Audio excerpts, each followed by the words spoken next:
Hello friends, welcome back to my channel. இன்றைக்கி வீடியோவில் நம்ம சென்னை சில்க்ஸில் எடுத்த சாரீ ஷாப்பிங் ஹால் தான் பார்க்க போகிறோம். So without further delay let's get into the video.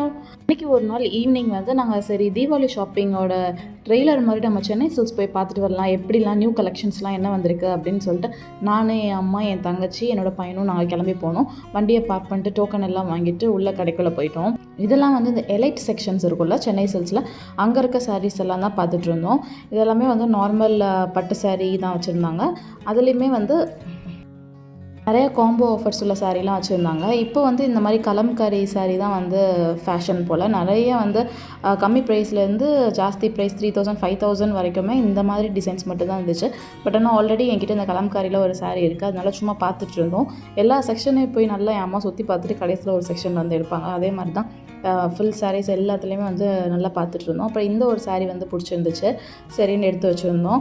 சரி, அப்போ அடுத்து வேறு செக்ஷன் போகலாம் அப்படின்னு சொல்லிட்டு கொஞ்சம் சாஃப்டாக இருக்கிற மாதிரி மெட்டீரியல் உள்ள சாரீஸ் பார்க்கலாம் அப்படின்னு சொல்லிட்டு போனோம்.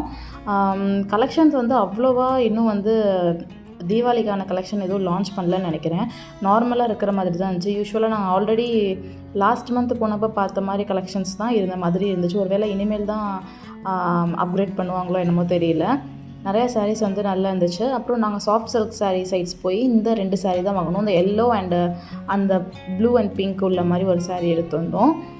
அப்புறம் என்னோடய பையனுக்கு எதுனா ட்ரெஸ் எடுக்கலான்னு சொல்லி பார்த்துட்டு இங்கே கிட்ஸ் செக்ஷனுக்கு போய் பார்த்துட்டு இருந்தோம். அவ்வளோவா எங்களுக்கு எதுவுமே சாட்டிஸ்ஃபேக்ஷனாக இல்லை. சரி, ஃபஸ்ட் ட்ரைலே ஆர்டர் பண்ணிக்கலாம் அப்படின்னு சொல்லிட்டு வந்துட்டோம். அப்புறம் இதெல்லாம் பர்ச்சேஸ் பண்ணி முடிச்சுட்டு கீழே என் தங்கச்சிக்கு பசிக்குதுன்னு சொன்னால் அப்புறம் சமோசா அண்டு ஜிகர்தண்டா அப்புறம் பாப்கார்ன் எல்லாம் வாங்கி சாப்பிட்டுட்டு சரின்னு வண்டி எடுத்து கிளம்பி வீட்டுக்கு வந்துட்டோம். இதெல்லாம் தான் அன்றைக்கி வாங்கின சாரீ. அன்றைக்கி ஒரு டோட்டலாக ஒரு 7 சாரீஸ் வாங்கினோம். இந்த 2 சாஃப்ட் சில்க் சாரீஸ், மிச்சதெல்லாம் ஒரு ரஃப்யூஸில் நம்ம யூஸ் பண்ணுற மாதிரி அம்மாக்கான சாரீஸ் தான் வாங்கினோம். இந்த ப்ளூ அண்ட் ஒயிட் நம்ம காட்டன், பியூர் காட்டன் சாரீ நல்லா இருந்துச்சு. ப்ரைஸ் ரொம்பவே கம்மியாக போட்டிருந்தாங்க. இதோட ப்ரைஸ் பார்த்திங்கன்னா 325 rupees தான். நம்ம சும்மா ரஃப்யூஸில் வீட்டில் அம்மாலாம் கட்டுறதுக்கு ஒரு பர்ஃபெக்டான சாரியாக இருக்கும். இந்த க்ரீன் அண்ட் ஒயிட் சாரியுமே சேம் மெட்டீரியல் தான், பட் டிசைன் மட்டும் கொஞ்சம் டிஃப்ரெண்ட்டு. நம்ம ரஃப்யூஸ்க்கெல்லாம் போடுறதுக்கு ரொம்பவே பர்ஃபெக்டாக இருக்கும். இதோட ப்ரைஸுமே 395 rupees தான்.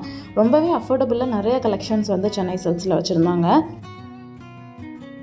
நெக்ஸ்ட்டு இது ஒரு டிஃப்ரெண்ட்டான சாரீ, லைட் ப்ளூ கலரில் ஃப்ளோரல் பிரிண்ட், ஃபுல் சாரீ ஃபுல்லாமே பாடி எல்லா இடத்துலையுமே இந்த மாதிரி ஃப்ளோரல் பிரிண்ட் உள்ள சாரீ ரொம்பவே அழகாக இருந்துச்சு. இதில் ஒரு குட்டி ஒரு 1 inch போல் பார்டர் வச்சுருந்தாங்க. அப்புறம் அந்த கொஞ்சம் முடிகிற இடத்துல டாசல்ஸ் வச்சுருந்தாங்க. இதோட ப்ரைஸ் 475 rupees. ரொம்பவே சாஃப்டான மெட்டீரியலாக இருந்துச்சு. அந்த பார்டரும் வச்சுருக்கனால ஒரு நல்ல ரிச் லுக் கொடுத்துச்சு. இதுலேயும் நான் எக்ஸ்ட்ரா 2 சாரீ வாங்கியிருந்தேன். இது எல்லோ கலரில் ஒன்று, ஒரு பீச் கலரில் ஒரு சாரீ வாங்கியிருந்தோம். இந்த சாரியோட மெட்டீரியல் சூப்பர் சாஃப்டாக இருந்துச்சு. இதுலேயே நிறைய கலர்ஸ் கடையில் அவைலபிளாக இருந்துச்சு. நெக்ஸ்ட்டு நம்ம சாஃப்ட் சில்க் சாரீஸ் பார்க்கலாம்.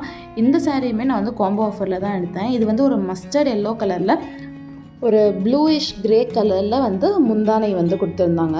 அதில் copper zari and gold mix ஆன மாதிரி நடுவில் ஃப்ளாரல் டிசைன்ஸ் கொடுத்துருந்தாங்க. ரொம்பவே டிஃப்ரெண்ட்டான கலரில் இருந்துச்சு. அது ஆல்ரெடி அது குஞ்சம் எல்லாம் போட்டு தான் வச்சுருந்தாங்க.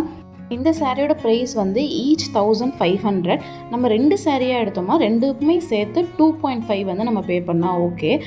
இதோட ப்ளவுஸ் நான் அதில் இருக்க ஸ்டிச் பண்ண வேணான்னு சொல்லிட்டு இந்த மாதிரி ஒரு மெட்டீரியல் நான் வாங்கிக்கிட்டேன். இது ஒரு 395 rupees போட்டிருந்தாங்க. அதே சென்னை சில்க்ஸில் தான் வாங்கினேன். நெக்ஸ்ட்டு இதுதான் அந்த காம்போ ஆஃபரில் உள்ள செகண்ட் சாரீ.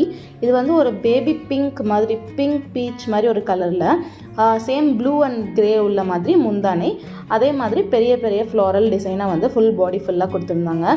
இதோட ப்ளவுஸ் மெட்டீரியலுமே இந்த முந்தானை கலரில் தான் இருந்துச்சு, ப்ளூ கலரில். அதுவுமே ரொம்ப நல்லா இருந்துச்சு. ஸோ அதவே ஸ்டிச் பண்ணிக்கலான்னு சொல்லிட்டு நான் கட் பண்ணி எடுத்து வச்சுட்டேன். இதெல்லாம் தான் அன்றைக்கி நாங்கள் பர்ச்சேஸ் பண்ண சாரீஸ். ஹால் வீடியோலாம் எடுத்ததுக்கப்புறம் லைட்டாக பசிக்கிற மாதிரி இருந்துச்சு. அம்மா வேறு கொஞ்சம் வேர்க்கடலாம் ஊற வச்சுருந்தாங்க. அதை வச்சு ஏதாச்சும் ஸ்நாக் ரெசிபி பண்ணலான்னு சொல்லி பார்த்தோம். ஸோ இந்த மாதிரி ஊற வச்சுருந்தாங்க கடலை. இது நம்ம இது வறுக்காத வேர்க்கடலை இந்த மாதிரி கடையில் விற்பாங்க. அதை வாங்கி ஒரு நல்ல 2 to 3 times வாஷ் பண்ணி இந்த மாதிரி ஒரு 5 hours போல் ஊற வச்சுருந்தோம் அப்படின்னா ஒரு பீனட் சாலடுன்னு கூட சொல்லலாம், ஈஸியாக பண்ணிடலாம். அதுக்கு இந்த மாதிரி பொடுசாக வெங்காயம் கட் பண்ணி வச்சுருக்கேன். அப்புறம் கேரட் கட் பண்ணி வச்சுருக்கோம். அப்புறம் புதினா, அப்புறம் இந்த மாதிரி லைட்டாக பழுக்காமல் இருக்க ஒரு மாங்காய் இருந்துச்சு, அதையும் சும்மா கட் பண்ணி வச்சுருக்கோம் குட்டி குட்டியாக. இப்போது இந்த மாதிரி ஒரு 5 to 6 விசில்ஸ் வச்சு இந்த மாதிரி பீனட்ஸை வந்து நான் நல்லா பாயில் பண்ணி எடுத்துட்டேன் குக்கரில். இப்போ எப்படி அதை வந்து நம்ம மிக்ஸ் பண்ணலாம் பார்க்கலாம். நம்ம எடுத்து வச்சு கட் பண்ணி வச்சுருந்த ஆனியன்ஸ், கேரட்ஸ், குக்கும்பர் இருந்தால் கூட ஆட் பண்ணிக்கலாம். என்கிட்ட இல்லை. ஸோ மாங்காய், கொத்தமல்லி எல்லாம் போட்டு இந்த மாதிரி மிக்ஸ் பண்ணி ஒரு பவுலில் வந்து எடுத்து வச்சுக்கலாம். இதில் வந்து ஒரு க்ரன்ச் நம்ம ஆட் பண்ணணும் இல்லையா, அதுக்காக நீங்கள் வந்து இந்த மாதிரி ஓமப்பொடி கூட ஆட் பண்ணிக்கலாம். இல்லைன்னா காராப்பூந்தி கூட ஆட் பண்ணி ஒரு க்ரன்ச்சோட அந்த பீனட் சாலட் வந்து சாப்பிட்டோம் அப்படின்னா செம்ம டேஸ்டியாக இருக்கும். இதில் ஒரு எக்ஸ்ட்ரா பஞ்சுக்காக lemon juice, salt and pepper கூட நீங்கள் ஆட் பண்ணிக்கலாம். நெக்ஸ்ட்டு வந்து தஹி வடை எப்படி பண்ணலான்னு சொல்லி பார்க்கலாம். அதுக்கு இந்த மாதிரி 1 டேபிள் ஸ்பூன் தயிர் எடுத்து அதில் வந்து 1 டம்ளர் போல் தண்ணி ஊற்றி நல்லா வந்து மிக்ஸ் பண்ணி வச்சுக்கலாம். இது வந்து நல்லா வந்து வாட்டரி கன்சிஸ்டன்சியில் தான் இருக்கணும். பிகாஸ் நம்மளோட வடையில் இருக்க எக்ஸ்ட்ரா ஆயிலெல்லாம் வந்து இதில் நம்ம சோக் பண்ணி நம்ம வந்து புழிஞ்சு எடுக்க போகிறோம். அதுக்காக தான் நல்லாவே வந்து இது தண்ணியாக தான் இருக்கணும். இதுக்காக இந்த மாதிரி 3 வடை எடுத்து வச்சுருக்கேன். ஒரு 1/2 டீஸ்பூன் போல் சில்லி பவுடர், கொஞ்சம் காராப்பூந்தி, கொஞ்சம் மல்லி இலை வந்து மேலே நம்ம தஹி வடை வந்து செட்டப் பண்ணதுக்கப்புறம் மேலே சீசனிங் பண்ணுறதுக்காக எடுத்து வச்சுருக்கேன். இந்த 3 வடைக்கு ஏற்ற மாதிரி 1 கப்பு போல் கெட்டியான தயிர் வந்து எடுத்து வச்சுக்கோங்க. தயிர் வந்து நல்லா வந்து கெட்டியாக இருக்கணும். அப்போ தான் வந்து நல்ல டேஸ்டியாக இருக்கும். அந்த தயிரை வந்து தாளிக்கிறதுக்கு தேவையான பொருட்கள்: 1 டீஸ்பூன் போல் இஞ்சியை வந்து நல்லா குட்டியாக வந்து ஸ்லைஸ் பண்ணி வச்சுருக்கேன். கொஞ்சம் கடுகு, கொஞ்சம் சீரகம், கொஞ்சம் கருவேப்பிலை, அப்புறம் வந்து உங்களோட ஸ்பைஸுக்கு ஏற்ற மாதிரி காஞ்ச மிளகா எடுத்துக்கோங்க. நான் ஒரு காஞ்ச மிளகா மட்டும் எடுத்துருக்கேன். அப்புறம் ஒரு 1/2 டீஸ்பூன் போல் பெருங்காயப்பொடி வந்து எடுத்து வச்சுருக்கேன். இப்போ ஒரு பேனில் கொஞ்சமாக ஆயில் போட்டு அது நல்லா ஹீட் ஆனதுக்கப்புறமா கடுகு, சீரகம், அப்புறம் நம்ம எடுத்து வச்சுருக்க கருவேப்பிலை, இஞ்சி, அந்த எடுத்து வச்சுருக்க ஒரு காஞ்ச மிளகாயும் நல்லா இதில் ஆட் பண்ணி அந்த இஞ்சியோட ஸ்மெல்லெல்லாம் நல்லா வர வரைக்கும் வந்து ஒரு 2 மினிட்ஸ் வந்து நல்லா ஃப்ரை பண்ணிக்கோங்க.